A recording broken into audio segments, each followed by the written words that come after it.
वारी group stock collapsed. Hi, this is Dev and watching traders diary. And आज हम बात करने वाले हैं रिन्यूएबल स्टॉक्स के ऊपर जो कि वारी ग्रुप के हैं। एंड आज की डेट में उनका हाल देखें तो बहुत ही ज़्यादा खराब हो चुका है। 40% एंड इवन उससे भी ज़्यादा यहाँ पर जो है बुरा हाल हो चुका है। सभी डिस्काउंट पर चल रहे हैं। वारी रिन्यूएबल टेक्नोलॉजीज की बात करें तो कभी 2800-2900 के आसपास का हाई था एंड आज की डेट में हमें 933.65 का प्राइस देखने को मिलता है। वही वारी एनर्जी जो कि रिसेंटली लिस्टिंग है, यहाँ पर आपका हाई 3800 के अराउंड था एंड आज की डेट में 40% डिस्काउंट पर काम कर रहा है। थोड़ा सा और 200 रुपए खिसक गया तो यहाँ पर 50% कोलैप्स हो जाएगा। एंड ऐसे में यहाँ पर देखें तो वारी ग्रुप जो कि पूरी तरीके से यहाँ पर रिन्यूएबल पर डिपेंड है, आज उसके स्टॉक्स काफ़ी ज़्यादा दिक्कतों में देखने को मिल रहे हैं। एंड सिर्फ ये दो स्टॉक की बात नहीं है, रिन्यूएबल एनर्जी स्टॉक्स का काफ़ी बुरा हाल है। आप सुजलॉन एनर्जी उठा के देख लीजिए, आप कितना भी ज़्यादा आगे जाकर उठाकर देखेंगे किसी स्टॉक को तो 30% का मिनिमम आपको एक एक करेक्शन देखने को मिल ही जाएगा। ये सब हो रहा है सोलर इंपोर्ट के एक टैरिफ का यहाँ पर बढ़ना, इसका डर। यस, वारी एनर्जीज यहाँ पर 10% की एक क्रैश हमें देखने को मिला था 2 दिन पहले। तो मैंने आपको बताया था किस तरीके से डोनाल्ड ट्रंप यहाँ पर एक टैरिफ यहाँ पर इंक्रीज करने की बात कर रहे हैं जो कि सोलर इंपोर्ट के ऊपर होगा। अब इंडिया के अंदर जो सोलर पैनल यहाँ पर या इन्वर्टर या बैटरीज जो बनती हैं, अगर वो यूएस इंपोर्ट करता है तो उस पर टैक्स बढ़ जाएगा। एंड ऐसे में यहाँ पर वारी एनर्जीज हुआ या फिर वगैरह वगैरह के जितने भी स्टॉक्स हुए वो सभी बुरी तरीके से टूट रहे हैं इस डर में कि कहीं टैरिफ तो नहीं आने वाला। 1 फरवरी को यहाँ पर आपके सामने डोनाल्ड ट्रंप टैरिफ अनाउंसमेंट करेंगे। अब उन टैरिफ्स में क्या सोलर इंपोर्ट के ऊपर टैरिफ होगा या नहीं होगा, बट समझने वाली बात यह है कि वारी एनर्जीज थोड़ा सा डिफरेंट वर्क करती है एंड यूएस के अंदर खुद ही प्रेजेंस है, तो इंपोर्ट यहाँ पर ना थोड़ा सा समझना पड़ेगा इसका साइकोलॉजी। तो सबसे पहले बात करते हैं वारी रिन्यूएबल टेक्नोलॉजीज लिमिटेड, जिसका स्टॉक 933 के प्राइसिंग पर देखने को मिल रहा है, जहां पर हमें बहुत बड़ा यहाँ पर एक गिरावट देखने को मिल रही है। लमसम 3000 के आसपास का ये प्राइस था एंड आज की डेट में कुछ ये हाल। यहाँ पर अगर हम बात करें तो आज की डेट में जो पी रेशियो है 51.98 का देखने को मिल रहा है and price to book value 26.48। And यही एक सबसे बड़ी समस्या है कि प्राइस टू बुक वैल्यू 26.48। लोगों को थोड़ा सा समझना चाहिए कि वारी रिन्यूएबल टेक्नोलॉजीज करती क्या है एंड वारी एनर्जीज करती क्या है। मैं आपको एक लंबे टाइम जब ये 2600-2500 पर था तब मैं आपको बताया कि वारी एनर्जीज और वारी रिन्यूएबल टेक्नोलॉजीज करती क्या है। वारी रिन्यूएबल टेक्नोलॉजीज एक्चुअल में ईपीसी का वर्क है एंड आज की डेट में आप जितना भी सोलर ईपीसी का यहाँ पर स्टॉक उठाकर देखेंगे सबके अंदर भारी गिरावट, क्योंकि लोगों ने ये समझ लिया था कि सोलर पैनल बनाते हैं। सोलर ईपीसी एक्चुअल में आपका इंजीनियरिंग का वर्क आ जाता है।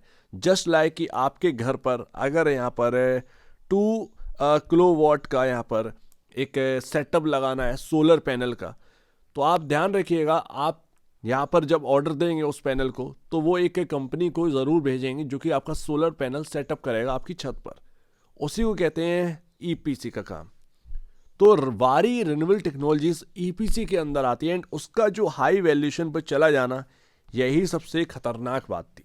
एंड आज की डेट में भी प्राइस टू बुक वैल्यू कोई छोटी मोटी नहीं देखने मिल रही है, हाई वैल्यूएशन पर स्टिल अभी भी ट्रेड कर रहा है। एंड ये सब हुआ ही इसलिए था क्योंकि सेल्स एक टाइम पर आप देखेंगे कहाँ सेल्स थी, 2021 तक कोई भी सेल नहीं थी। 8 करोड़ से 2022 में 154 करोड़ का सेल्स आ जाना अपने आप में रिकॉर्ड वाली बात है। एंड इसीलिए ये स्टॉक ने मल्टी वैगर रिटर्न दिए थे बिकॉज ऑफ कंपनी का काम काज जो है ना वो एकदम से बढ़ने लगा।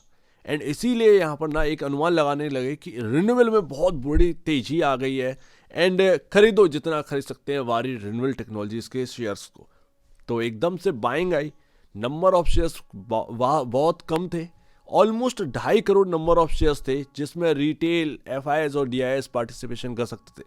75% के अराउंड यहाँ पर प्रमोटर होल्ड करते हैं एंड दैट्स वाई ये स्टॉक रुका नहीं एंड आपका सामने एक मल्टी वैगर स्टॉक बनता हुआ नजर आया। इवन स्प्लिट के बाद भी चला। तो ये आपके सामने आज की डेट का हाल है। मार्च 2024 के हिसाब से देखेंगे 867 करोड़ का सेल्स जो कि अब तक का सबसे हाईएस्ट सेल्स क्लॉक किया है।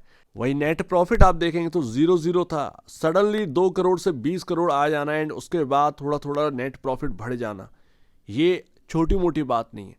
किसी भी स्टॉक को हिलाकर रख सकती है, किसी भी निवेशक को उसका जो एक रिवॉर्ड है वो दे सकती है अगर किसी स्टॉक के अंदर ये हो जाए। बट एक बात नोटिस करिएगा, लमसम 25,000 करोड़ के अराउंड आपका मार्केट कैप देखा गया था एंड उसकी profitability 149 crore. And that's why कि यहाँ पर आपको तेजी पर तेजी देखने को मिल रही थी, बट यहाँ पर किसी ने उसके पीछे की चीज़ें नहीं देखी, फाइनेंशियल पर बिल्कुल भी गौर नहीं किया, क्योंकि मोस्टली यहाँ पर जो निवेशक है वो 100% में सिर्फ और सिर्फ 2% ही आपका जो है एक रेशियो होगा जो कि इन्वेस्टमेंट पर बिलीव करता है।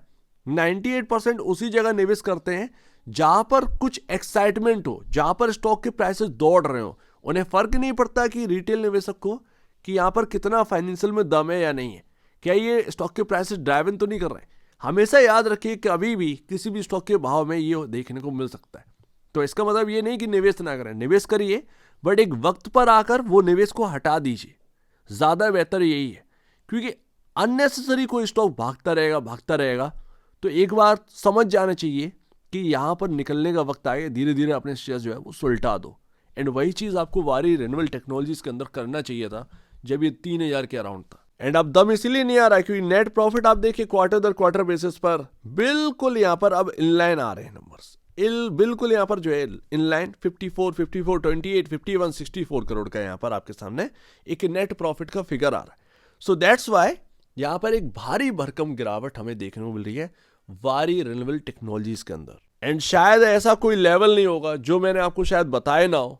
ऑलमोस्ट जो लकीर खिंच गई 2400, ऑलमोस्ट 2417 का वो मुझे आज भी याद है, ये लाइन रही है एंड इसको ये क्रॉस नहीं कर पाया। एंड उसके बाद लगातार एक फॉल देखने को मिली है 2089। ये वो जगह थी जहां पर एक थोड़ा सा यहाँ पर ना रेजिस्टेंस आ रहा था एंड जब यहाँ से रेजिस्टेंस लिया तो ये और खिसक गया।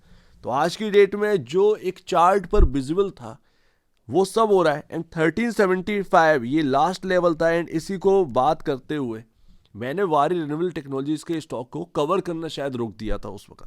तो ये गिरावट कहाँ रुक सकती है? पॉसिबिलिटी यही है कि 800 के अराउंड, 800 टू 500 के अराउंड पॉसिबिलिटी यही है कि कहीं ना कहीं आपकी गिरावट जो है अब रुकने का समय आ चुका है।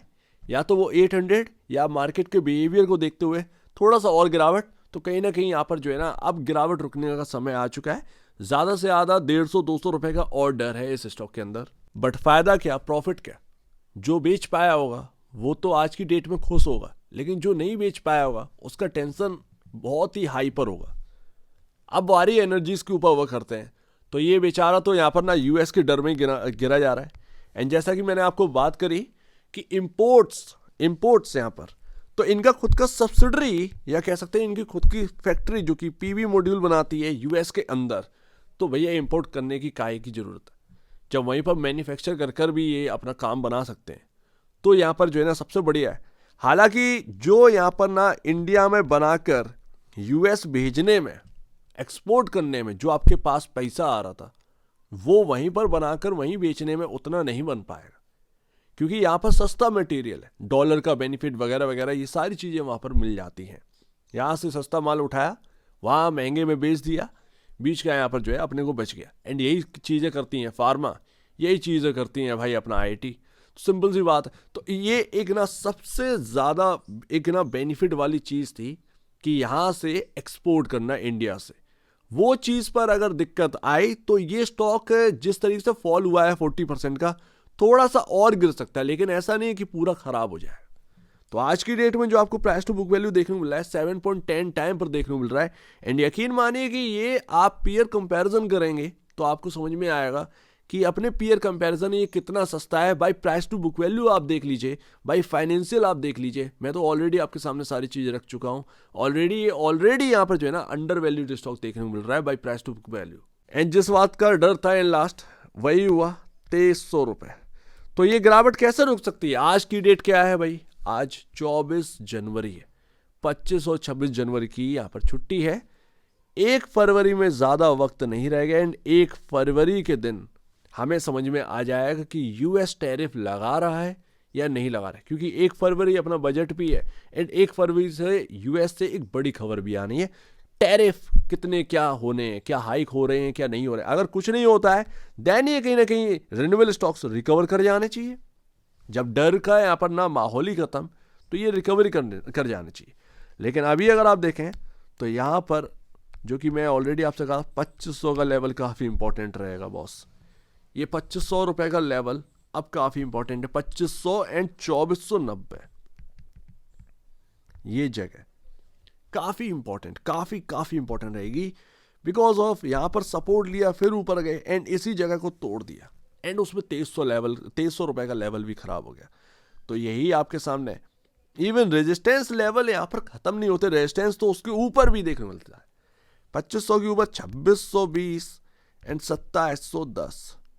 तो देखते हैं आगे की कहानी, थोड़ी सी यहाँ पर असमंजस जैसी लग रही है, बट वारी एनर्जीज एक सोलर पीवी मॉड्यूल बनाने वाली कंपनी है एंड वारी रिन्यूएबल टेक्नोलॉजीज वो ईपीसी वाली कंपनी है। ध्यान रखिए ये बात। एंड इसी में जो दिक्कतें आई ना, इसी में आई है मार्केट के अंदर, लोग समझ ही नहीं पाए कि ईपीसी वाला खरीदना है या सोलर पीवी मॉड्यूल बनाने वाला खरीदना है, जबकि जाना इधर साइड था, ईपीसी की तरफ नहीं। एंड ईपीसी की वैल्यूएशन बढ़ गई एंड वारी एनर्जीज की जो वैल्यूएशन आई उस पर ही घाटा लगा जा रहा है। तो ये मार्केट की कंडीशन इस वक्त यही है। आप कह सकते हैं कि बियर गैंग पूरी तरीके से बैठी हुई है, जहां जो मिलता है वहीं पर ठोक पीट कर एक कर दे रहे हैं।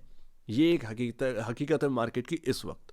तो कुछ भी बच नहीं रहा है इस मार्केट में, ज़रा अपने ऊपर ध्यान दीजिए, इससे बेहतर कुछ भी नहीं है। शांत रहिए, ठंडे दिमाग में रहिए, इससे बढ़िया कुछ नहीं होगा। 1 फरवरी का वेट करिए, वारी एनर्जीज की खबर आ जाएगी, शायद उस चक्कर में वारी रिन्यूएबल एनर्जी भी कवर हो जाए।